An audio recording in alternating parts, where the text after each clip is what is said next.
For the first few decades of its existence, all lasers were side-firing lasers, meaning the beam comes out of the wafer's side, horizontally. But in the late 1970s, a new type of semiconductor laser emerged, one that fired out of the wafer surface, vertically. Yes, it sounds a bit weird. At first, nobody had any idea what to do with it, but over time, the technology has been adopted into a wide variety of everyday applications. Today, it literally shines into people's faces. In today's video, the little vertical lasers that everyone uses. The concept of a laser involves light bouncing between two mirrors facing one another. One of the mirrors is fully reflective, the other just partially so. We call the space between these two mirrors the optical cavity. The laser must also have an active or gain medium. It is made from any material capable of producing and amplifying light, solids, gases, liquids, or semiconductor material. To get the laser working, we pump energy into the gain medium, either using electricity or another light.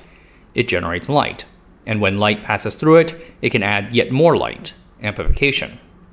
So the laser light bounces back and forth between the two mirrors, amplifying because of the gain medium. At some point, the light gets strong enough to burst through the partially reflective mirror out towards the target.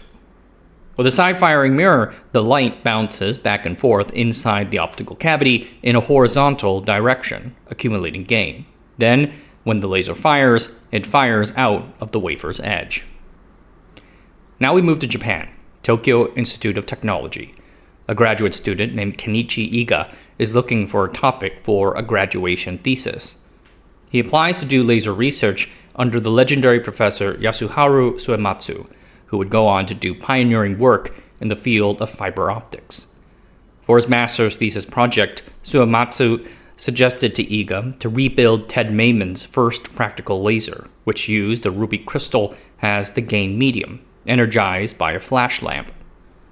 So in the autumn of 1962, Iga replicates the paper using a ruby crystal borrowed from a colleague. It worked, and he fell in love with laser technology.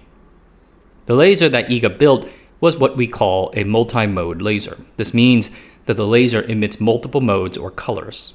By contrast, a single-mode laser would be a laser that emits just one pure color. Because the laser had multiple modes, the beam it shot out was messy and scattered. Iga, with Suematsu's help, intuited that this was because the laser was bouncing light in too many directions inside the ruby crystal medium. So to make it so the laser bounces fewer modes of light, Iga reduced the physical size of one of the mirrors in the laser. This blocked the messy light and let the laser output a much tighter beam. They wrote up the result and it got published, which in those days was still a rare achievement for a Japanese. By the way, before we continue, I want to flag the book The VCSEL Odyssey as a fascinating chronicle of the VCSEL's invention. Written in part by Iga himself, it features interesting anecdotes from the start of the optical revolution.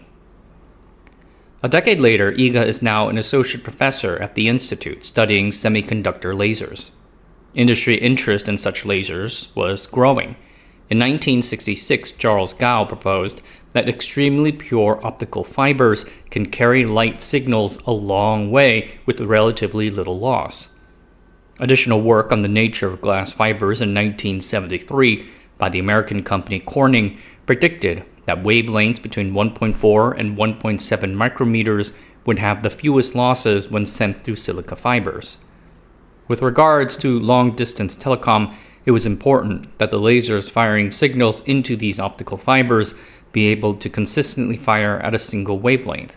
Different light wavelengths travel at different speeds through optical fiber. So, for a multi-mode laser sending signals through a long-distance fiber, there was the risk of the different modes arriving at the destination at different times, causing annoying mix-ups. Yasuharu Suematsu identified indium gallium arsenide phosphide as a promising material to make these semiconductor single-mode lasers. But can such a bulky 4-element compound be reliable enough for extended use? Iga worked in Suematsu's laboratory trying to produce the crystal growth system for such a laser. While doing so, he started to ponder whether there was a better way to manufacture these items. As I mentioned, all lasers in those days were edge-emitting lasers, so the light inside the optical cavity bounces left and right in a horizontal direction and fires out of the laser's edge. In practice, this optical cavity consists of a small laser chip. Back in those days, you produced those laser chips using a complex multi-step process. First, you deposited layers of a desired semiconductor material, like indium gallium arsenide phosphide, onto a wafer. After two steps called patterning and metallization, we then cleave the wafer along a specific crystal plane to get strips of semiconductor material, like as if we're making pasta. In the early days, this cleaving had to be done with a surgical knife and a little nerve, presumably granted by a swig of Suntory whiskey. The cleaved strips are then diced into laser chips of the right size using a diamond saw. Iga was frustrated by this extremely manual production method. There was no way that it can scale to millions of units. Variations in the cleaving make the laser's performance inconsistent, causing the laser to fire additional unwanted modes. Considering how small these chips can get, this was a significant manufacturing challenge. For some laser designs and modes, the length of the cavity and thus the size of the laser chips must be as small as 50 micrometers. What sort of laser design can get you single mode and be consistent and reliable with that single mode, while also being manufacturable at scale? Existing designs did not seem capable of it. Iga writes that the idea for a vertical firing laser first came to him in a midnight dream on March 22, 1977. As soon as the idea appeared, he sketched it down into a research note. The next day, he immediately began working on the design idea, recognizing that it fulfilled all the requirements that he wanted to solve. The idea was exceedingly simple: a single-mode laser firing vertically from the surface of the wafer rather than its edge. The concept is the same, just turned on its side. The gain builds up and down vertically rather than horizontally between two mirrors inside an ultra-short cavity. We can manufacture this laser monolithically in a fab by carefully depositing layers of semiconductor materials to create your gain medium and the two mirrors. No more cleaving crystals with a knife by hand. There were other benefits. Side-firing lasers have a rectangular exit window, so when the laser beam fires through it, it comes out asymmetrical, an ovalish, elliptical-shaped beam that can be challenging to focus. This surface-firing laser, on the other hand, can fire a beam that is perfectly circular, making it easy to either focus using lenses or couple to an optical fiber. Iga decided to first announce the idea at a conference to gauge people's interest. So in March 1978, he first presented it at the 25th Spring Meeting of the Applied Physics Societies in Japan. Iga recalled people saying that the idea was interesting, but the feasibility unlikely, especially in industry. The thing would eventually be called the Vertical Cavity Surface Emitting Laser, VCSEL, but that name was coined in the late 1980s. For now, Iga called them Surface Emitting Lasers. Iga and his team demonstrated a non-practical surface-emitting laser concept in 1979. The laser's active medium was gallium indium arsenide phosphide, deposited onto a substrate of indium phosphide. The optical cavity was about 6 microns. When first presented, VCSELs were far from the groundbreaking inventions that they eventually turned out to be, and there were a few reasons for this. On the technical side, the VCSEL had higher threshold currents than that of their side-firing counterparts. The threshold current is the minimum current required to turn a laser on.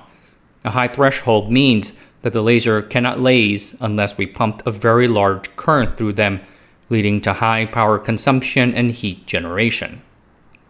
The heat was a legit problem, as it can cause a semiconductor laser to shut down. That first 1979 VCSEL operated at temperatures of 77 Kelvin and thus did not fire a continuous beam. Another issue concerned the so what.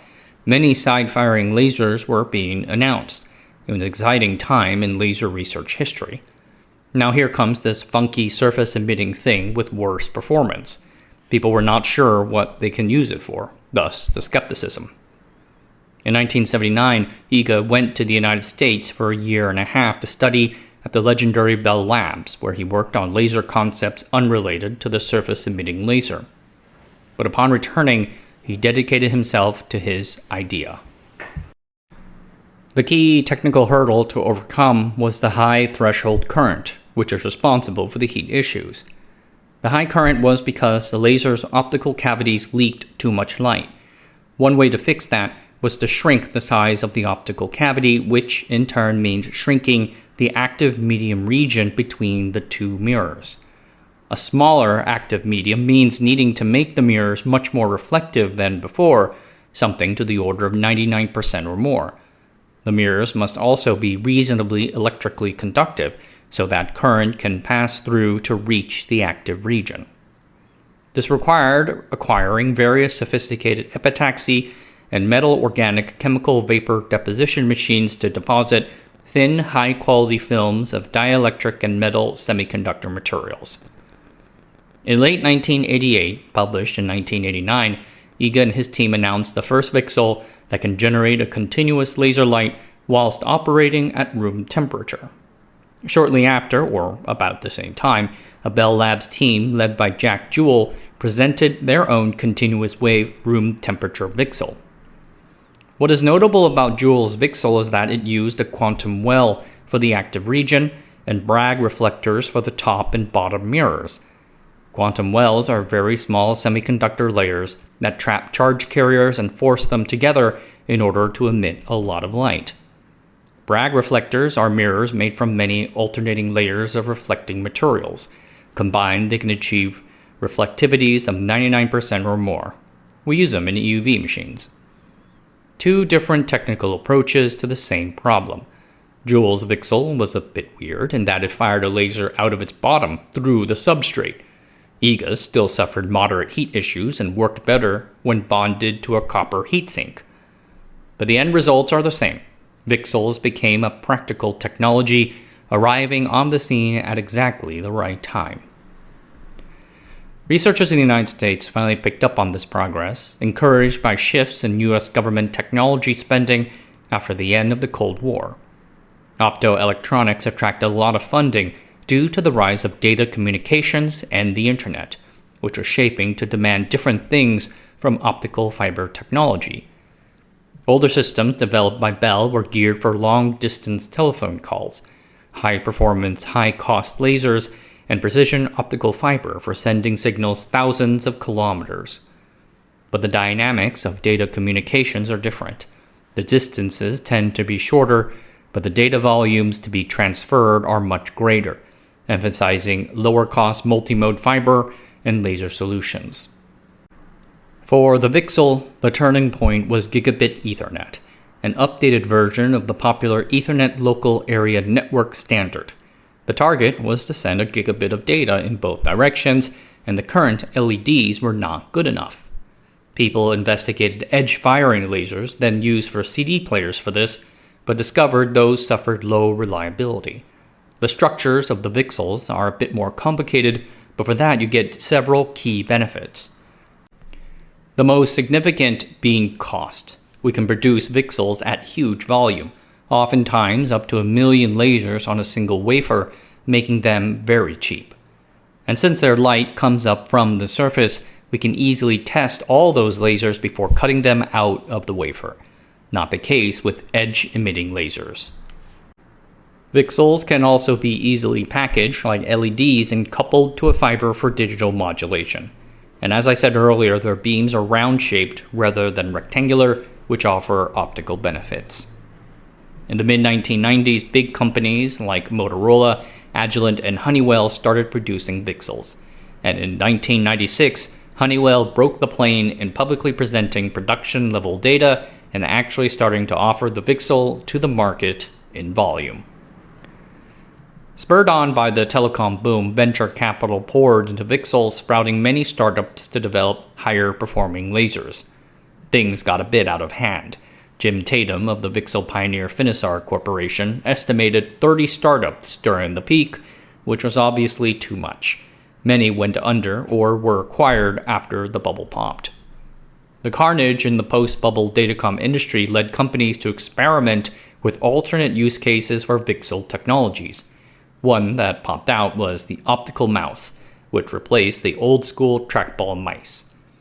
Optical mice work by illuminating the surface with some light source, and then a small CMOS sensor takes pictures of the surface, comparing the results to intuit the distance of travel.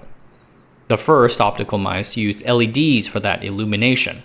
VCSELs fire a more coherent beam of light, making it easier to discern travel on weird surfaces like metals or glass. In 2004, Agilent integrated the VCSEL into engine modules that allowed vendors to make laser-enabled optical mice. Other companies like Philips followed, and today over 1 billion mice have been made. They have not quite obviated the LED like they did in gigabit Ethernet, but sit comfortably in the high end. After the mice, 3D sensing has been the next major use case. VCSELs are ideal for consumer devices because they do not use a lot of energy, do not generate a lot of heat, emit a tight spectrum of light, and are physically small. We can mount them right on the circuit board. There are two major methods of doing 3D sensing with VCSELs: structured light and time of flight. This first method, structured light, involves projecting a dot pattern over a surface and observing how that dot pattern deforms over time. We can interpret that data to understand the movement. The first major consumer quote-unquote gesture recognition system was the Xbox Kinect, which gained a lot of hype in 2013 as this new form of gaming. The first version of the Kinect for the Xbox 360 used structured light, but suffered issues due to gaps in the dot pattern. Thus, the second version of the Kinect switched to using time of flight, which was seen as more accurate. Time of flight is where we extract a 3D image by measuring the time it takes for the light to do a round trip from the VCSEL array to the thingy and back. Despite the hype, the Xbox Kinect did not quite make the same tight splash as the Nintendo Wii. The VCSEL arrays did find their big breakthrough with facial recognition technology on the mobile phone. These use structured light to compare the dot pattern of a person's face with that inside the phone. Face ID. Apple's iPhone X, which hit the market in November 2017, brought this market to the big time and has remained a core technology for mobile phones ever since. VCSELs remain important for data communications, but they seem to have finally hit their limits, especially for transmitting data over medium to long distances. The current hotness, thus, for VCSELs seems to be in LiDAR for automobiles, an application that has been growing a great deal and seeing a lot of competition thanks to EVs and self-driving cars. Today, they compete vigorously with traditional edge-emitting lasers for dominance in the LiDAR stack, offering their traditional advantages of reliability, cost, and stability, their downsides being lower efficiency and lower brightness. But vendors continue to work on improving those weaknesses. New structures are continually being experimented on to extend detection range and resolution. The little laser that everyone uses continues to find new use cases. Alright everyone, that's it for tonight. Thanks for watching. Subscribe to the channel, sign up for the Patreon, and I'll see you guys next time.